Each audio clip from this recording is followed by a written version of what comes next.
سمجھتے ہیں تو اس کو مسئلہ بتائیے، خود بھی دعا کریے، نہیں کہ آپ بری ہو گئے نہیں انہوں کر رہے دعا، وہ بھی دعا کرے تو یہ بھی جائز ہے، ایسا کروایا جا سکتا ہے، ٹھیک۔ اسی طرح وہ کام جو دعا کے اندر منع ہے، بس یہ آخری بات ہے، دعا میں اشعار پڑھنا اور پرتکلف الفاظ استعمال کرنا منع ہے۔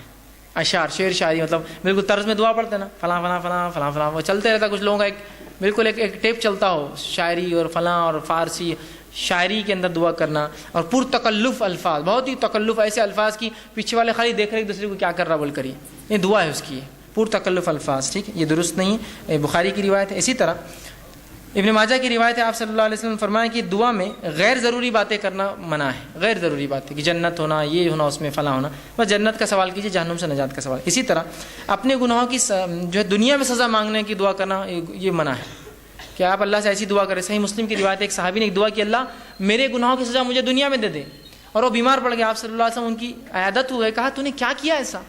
تو کہا اللہ کے رسول میں نے ایک دعا کی، اللہ میرے گناہوں کی سزا دنیا میں دے۔ تو کہا کیا تیرے میں اتنی طاقت ہے جو دنیا میں گناہ کی سزا تو بھگت سکے؟ کہا تو نے یہ دعا کرنا تھا، ربنا آتنا فی الدنیا حسنۃ، اللہ دنیا بھی آسان کر، وفی الآخرۃ حسنۃ، آخرت بھی آسان کر، وقنا عذاب النار، آگ کے عذاب سے بچا۔ کہ تو انہوں نے ایسی غلط دعا کی کہ ان کو بخار چڑھ گیا تھا، اللہ نے قبول کی، ان کو اس کی بدلہ مل رہا تھا، تو پھر انہوں نے دعا کی، بخار چلا گیا۔ تو اپنے لیے دنیا میں میرے کو دے دے بول کر نہیں کرنا چاہیے، اللہ ہو گئے مجھ سے گناہ معاف کر، نہیں اللہ میرے کو سزا دے دنیا میں جتنے میں نے کیے، کہاں سے بھگت سکیں، کہیں زندگیوں میں لائیں گے تو نہیں بھگت سکتے ہم، ٹھیک ہے، تو معافی طلب کیجیے، یہ سب سے طریقہ۔ اسی طرح ابو داؤد کی روایت ہے، اپنے لیے، اپنی اولاد کے لیے، اپنے جو ہے خادموں کے لیے اور اپنے مال کے لیے بد دعا کرنا منع ہے۔ اپنے لیے، اپنے بیوی بچوں کو بد دعا دے رہے آپ، اپنے مال کو برا بھلا کر رہے، اپنے غلاموں کو برا بھلا کرے، بد دعا دے رہے، منع ہے، اس سے آپ سے ابو داؤد کی روایت میں روکا۔ اسی طرح بخاری کی روایت ہے، موت کی دعا کرنا درست نہیں ہے۔ آپ یہ دعا کر سکتے ہیں، اللہ اگر موت میرے لیے بہتر ہے تو موت دے، زندگی بہتر ہے تو زندگی دے، لیکن آپ یہ نہیں کہہ سکتے اللہ مجھے موت دے دے۔ بہت سی عورتیں ہوتی ہیں نا، کچھ ہوا نہیں ہوا، اے اللہ اٹھا تو بھی لے میرے کو، اے اللہ اٹھا تو بھی لے میرے کو، بس ہر تھوڑی دیر کو اٹھا تو بھی لے میرے کو، مطلب آپ موت کی نہیں کر سکتے، یہ دعا نہیں کرنا چاہیے، ٹھیک۔ اسی طرح ہوتا ہے بہت سی بار انجانے جانے میں لوگ بد دعائیں دیتے ہیں، جیسا اولاد کو نہیں دینا چاہیے، بچوں کو نہیں دینا چاہیے، اس لیے کہ آپ صلی اللہ علیہ وسلم نے فرمایا، وہ جو حدیث تھی پہلی میں پھر دہرا دیتا ہوں، اولاد، اپنے خادم، غلاموں کو، بچوں کو بد دعا نہیں دینا۔ آپ نے فرمایا، دیکھیے کیا فرماتے ہیں، اپنی جانوں، خود کو، اپنی اولاد، اپنے خادموں اور اپنے مالوں کے لیے بد دعا نہ کرو کہ تمہاری زبان سے ایسے وقت کوئی بد دعا کے کلمات نہ نکل جائے جس وقت اللہ اسے قبول کر لے۔ تو عورتیں بھی ہوتی بہت سی بار بد دعائیں دیتی بچوں کو، ناس پیٹا ہے، یہ تو میرا فلاں ہے، یہ تو ایسے ہے، بد دعائیں مت، اس کو کبھی اپنا عام معمول میں بنائیے۔ اچھے لوگ، انبیاء، صلحاء کبھی بد دعائیں نہیں دیتے، ورنہ ہمارے پاس تو ایک معمول ہو گیا نا، بچوں کو مائیں بد دعا دیتی، کچھ بد دعائیں دے رہی کہ تم ایسے ہو جاؤ، تنگ کر دیے، ویتاق لا دیے میرے کو، فلاں ہو جائے، تمہارا تو بیڑا غرق ہو، اللہ نے قبول کر لیا تو، اور پھر وہی مائیں پھر دعائیں کریں گی، اللہ اس کا بیڑا غرق کیوں ہو رہا ہے، پھر آپ نے تو بد دعا دیے تھے، خواہ مخواہ اچھے الفاظ، برے الفاظ مت نکالیے، ٹھیک۔ اسی طرح موت کی دعا کرنا منع ہے، اسی طرح خطا رحمی اور گناہ کی دعا کرنا منع ہے، اور اسی طرح عجلت طلبی سے دعا کرنا آپ سے منع کیا، صحیح مسلم کی روایت ہے۔ اسی طرح صحیح بخاری کی روایت، دعا مانگتے ہوئے اللہ کے ساتھ کسی نبی یا ولی یا بزرگ کے تھرو وہ کرنا کہ ان کے ذریعے ہوتا ہے، یہ شرک ہے۔ آپ صلی اللہ علیہ وسلم فرمایا اور کہا، بخاری کی روایت ہے، اور فرمایا جو شخص اس حالت میں مرا کہ دعا اللہ کے سوا دوسروں کو شریک ٹھہراتا تھا، وہ جہنم میں جائیں گا۔ کتاب کہتے ہیں، اے فلاں کے تم فلاں کر سکتے ہو، تمہارے ذریعے سے شریک کر رہے ہیں آپ اللہ کے ساتھ، مطلب یہ بھی اتنا ہولڈ رکھتے ہیں کہ اللہ کو منوا سکتے ہیں، شرک کر رہے ہیں آپ اس کے ساتھ، تو یہ نہیں ہوں گی۔ اسی طرح آپ نے فرمایا غیر اللہ سے دعا مانگنا سب سے بڑی گمراہی، یاد رکھیے، اللہ کے علاوہ ہم دوسروں سے جو دعائیں کرتے ہیں، یہ بہت بڑی گمراہی، یاد رکھیے۔ دعا مانگتے وقت جو ہے ہمیں صرف اللہ سے مانگنا چاہیے، اور جو میں نے آیت آپ کے سامنے رکھی تھی، بھرے قرآن میں اللہ رب العزت نے سورہ مائدہ آیت میں 46 سے فرمایا کہ غیر اللہ سے جو مدد مانگتے ہیں، دعائیں کرتے ہیں، وہ بڑا شرک ہے۔ اللہ نے فرمایا ومن اضل ممن يدعو من دون الله من لا يستجيب له الى يوم القيامه وهم عن دعائهم غافلون۔ دیکھیے کیا فرمایا اللہ، اس شخص سے زیادہ گمراہ کون ہو سکتا ہے جو اللہ کو چھوڑ کر ان کو پکارے جو قیامت تک جواب نہیں دے سکتے، بلکہ اس سے بھی بے خبر ہے کہ ان کو اللہ کے ساتھ شریک ٹھہرایا جا رہا ہے، ان کو پکارا جا رہا ہے۔ آج انہی سے مانگتے ہیں نا ہم، جو سن بھی نہیں سکتے ہماری بات، بے خبر ہے ہماری باتوں سے، کہاں جا کے مانگ رہے ہیں آپ، جو سن بھی نہیں سکتا، اس کو پتہ بھی نہیں چلے قیامت دن میرے کو شریک کر دیا تھا اس نے اللہ کے ساتھ، ٹھیک ہے، تو یہ دعا مانگنا حرام ہے۔ اسی طرح جو ہے اللہ رب العزت نے دعاؤں کے تعلق سے قرآن نے بڑی وہ ترغیب دلائی، اور اللہ کے علاوہ دعا مانگنا بہت سخت گناہ بتایا۔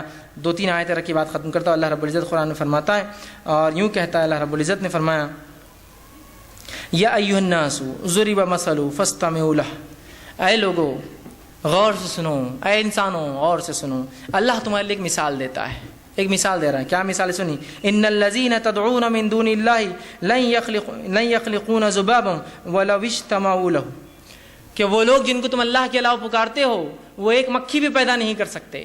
جو پیدا نہیں کر سکتا وہ سن بھی نہیں سکتا.